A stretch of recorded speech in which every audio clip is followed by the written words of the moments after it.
Welcome dear friends. तो स्वागत है आपका मेरे इस चैनल पर अभिषेक ट्रिक्स जी के।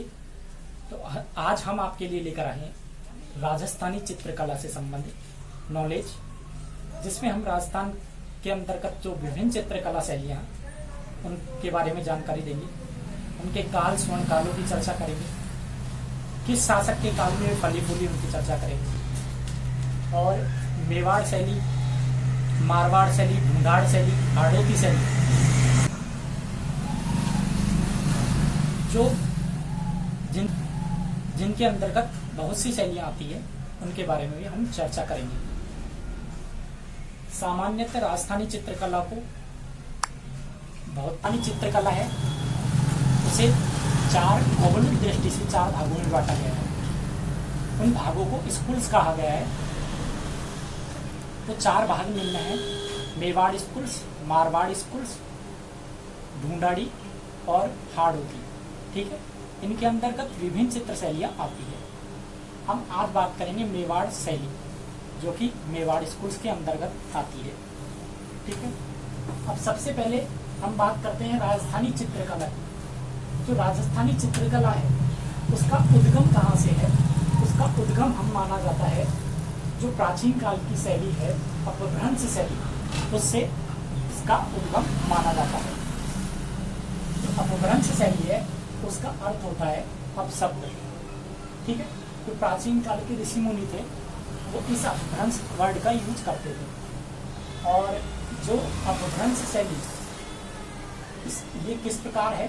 क्योंकि इस शैली पे गुजराती शैली तथा जैनी शैली और जो गुजर शैलियाँ हैं, विभिन्न शैलियाँ, उनका मिक्सचर शैली है। इस वजह से इसका मिक्सचर नाम है अपभ्रंश शैली। ये नामकरण देने वाले कौन थे? राय कृष्णदास इसके नामकरण देने वाले थे। ठीक है, अब बात करेंगे हम मेवाड़ शैली, और इससे पहले हम राजस्थानी चित्रकला का काल जानेंगे। तो राजस्थानी चित्रकला का काल है वह 15वीं से 17वीं शताब्दी है, और जो इसका राजस्थानी चित्रकला का स्वर्ण काल है वो है 17 से 18वीं शताब्दी। ठीक है, अब बात करते हैं कि भाई काल में हम कैसे जानेंगे कि कौन सा काल कौन सा है। तो उसके लिए हम देखेंगे काल है जो राजस्थानी चित्रकला का वो 15 से 17 शताब्दी है। और एक बात और है, जब मुगल आए थे जब जाके तो इसका राजस्थानी चित्रकला का स्टार्टिंग हुई थी। यहाँ पे चित्रकारी बनना स्टार्ट हुआ था राजस्थान में।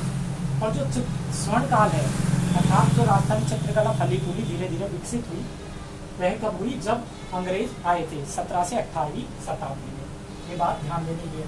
अब बात करते हैं मेवाड़ शैली। जो मेवाड़ शैली है तो राजस्थानी चित्रों की जनक शैली या मूल शैली मानी जाती है। ठीक है, जो विभिन्न शैलियाँ हैं, मेवाड़ शैली के बाद में जितनी भी शैलियाँ आएंगी, जैसे ढूंढाड़ स्कूल के अंतर्गत, मारवाड़ स्कूल के अंतर्गत और हाड़ौती स्कूल के अंतर्गत, वो सभी जो शैलियाँ हैं जो मेवाड़ शैली के अंतर्गत से, इसलिए राजस्थानी चित्रकला शैली की जनक शैली या मूल शैली मेवाड़ शैली को कहते हैं। अब बात करते हैं मेवाड़ शैली के अंतर्गत रंग कौन कौन से प्रयुक्त हुए। अब जो रंग प्रयुक्त हुए हैं वो है लाल और पीले।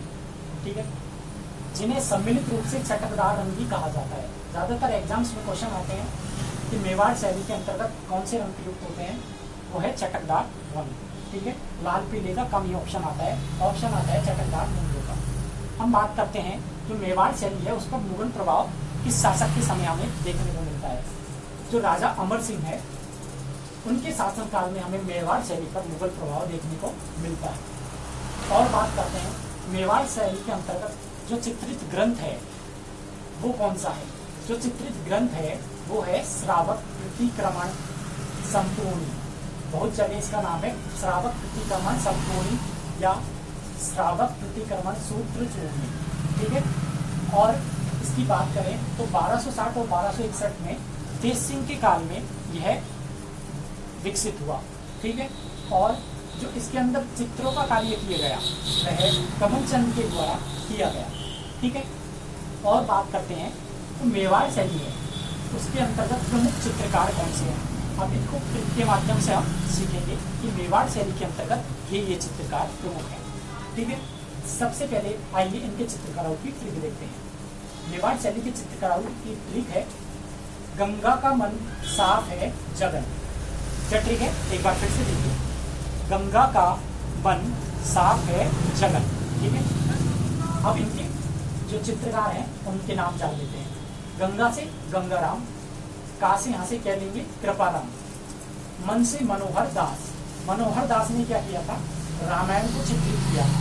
ठीक है, और जो साफ है उससे साहिबदीन। ठीक है, साहिबदीन क्या है, साहिबदीन किस चीज के चित्रकार हैं, ये है गीत गोविंद नामक ग्रंथ में जो चित्र अंकित किए गए हैं वो साहिबदीन के द्वारा चित्रित किए गए हैं। और जो है जो इंग्लिश वर्ड है इसको नेगलेक्ट करना है ट्रिक में, और जगन का अर्थ होता है जगन्नाथ। तो आपको चित्रकार याद हो गए। हम बात करते हैं चित्र शैलियों के विषय की याद करने के लिए, किन किन चित्रों के मतलब किन किन विषयों पर चित्र बनाए गए। जैसे कि रामायण पर चित्र बनाना है, महाभारत के चित्र बनाना है, इस प्रकार हमें चित्र देखने हैं। हम चित्रण विषय की बात कर रहे थे, अब चित्रण विषय याद करने की ट्रिक देखते हैं। श्री कृष्ण दरबार में सूर सागर में गोविंद गीत गाते हुए शिकायत की। ठीक है, श्री कृष्ण दरबार में सूर सागर में गोविंद गीत गाते हुए शिकायत की। ये हमारी ट्रिक है। जो इंग्लिश वर्ड है उनको नेगलेक्ट करना है, केवल मे को छोड़कर। ठीक है, मे का यहाँ पे मेवाड़। अब श्री से लेते श्री भागवत। ठीक है, और कृष्ण से कृष्ण लीला, और जो दरबार है उससे हम करेंगे दरबारी दृश्य। और मे से मेवाड़, सूर सागर से सूर सागर, गोविंद गीत से गीत गोविंद जिसके रचयिता साहिबदीन थे, और शिकार के दृश्य। ये चित्र शैली के प्रमुख विशेषता है। ठीक है, और चित्र शैली की प्रमुख विशेषताओं की हम बात करेंगे, पहचानों की बात करेंगे। वे चित्रण विषय है जिनके आधार पर चित्रकारों ने चित्र बनाए। ठीक है, अब विशेषता या पहचान की बात करेंगे। इसकी विशेषता या पहचान क्या है, इसकी विशेषता या पहचान क्या है कि आपके सामने कोई चित्र मेवाड़ शैली पर रख दिया जाए और आपको पहचानना अत्यधिक सरल हो जाएगा यदि आपको उसकी पहचान या विशेषता पता हो जाए। किस प्रकार, आइए हम देखते हैं। एक ट्रिक है कि परेश रावल के चेहरे पर घुमाकर अंगुली की मारी। परेश रावल के चेहरे पर घुमाकर अंगुली की मारी तो उसकी आंखें खड़ी रह गई और चेहरा जकड़ गया और नाक गरुड़ की तरह हो गई और ज्यादा लाल पीला हो गया। ठीक है, एक बार फिर से देखेंगे। परेश रावल के चेहरे पर घुमाकर अंगुली की मारी तो उसकी आंखें खड़ी की खड़ी रह गई और चेहरा जकड़ गया, नाक गरुड़ की तरह हो गई और ज्यादा लाल पीला हो गया। अब हम देखते हैं परेश रावल, जो पर है और बल है, इसको लेना है परवल की फांसी। ठीक है, परवल की फांसी, और आंखें किसकी खड़ी रह गई, परेश रावल की, तो परवल की फांसी। इसको ऐड किस आंखों को किसके खड़ी आंखों को किसके साथ ऐड करना है, परवल की फांसी आंखें। ठीक है, अब जो घुमाकर अंगुली की मारी, तो कैसी अंगुलियां थी, शैली के अंतर्गत घुमावदार अंगुलियां। ठीक है, और क्या है, चेहरा जकड़ गया, और चित्र शैली क्या है, जकड़े हुए चेहरे भी इसकी विशेषता बताते हैं। और नाक गरुड़, इसको बोलते हैं संस्कृत में गरुड़ नासिका। ठीक है, तो ये भी एक चित्र शैली की विशेषता है। और है ज्यादा लाल पीला, अर्थात ज्यादा लाल पीले रंगों का, चटकदार रंगों का प्रयोग, और इसमें अन्य अलंकारों का भी प्रयोग किया गया है। ठीक है, तो ये थे मेवाड़ शैली से संबंधित कुछ तथ्य जो आपके सामने प्रस्तुत किए। कैसे लगे, लाइक शेयर एंड कमेंट करना इस वीडियो को ना भूलें, और मुझे बताएं कैसे लगे। नेक्स्ट वीडियो में हम आपको सेकंड जो स्कूल है मारवाड़ स्कूल, उससे संबंधित चित्र शैलियों के बारे में जानकारी देंगे, और इसी प्रकार आगे विभिन्न चित्र शैलियों का अध्ययन हम करेंगे अगले पार्ट में। ठीक है, थैंक यू।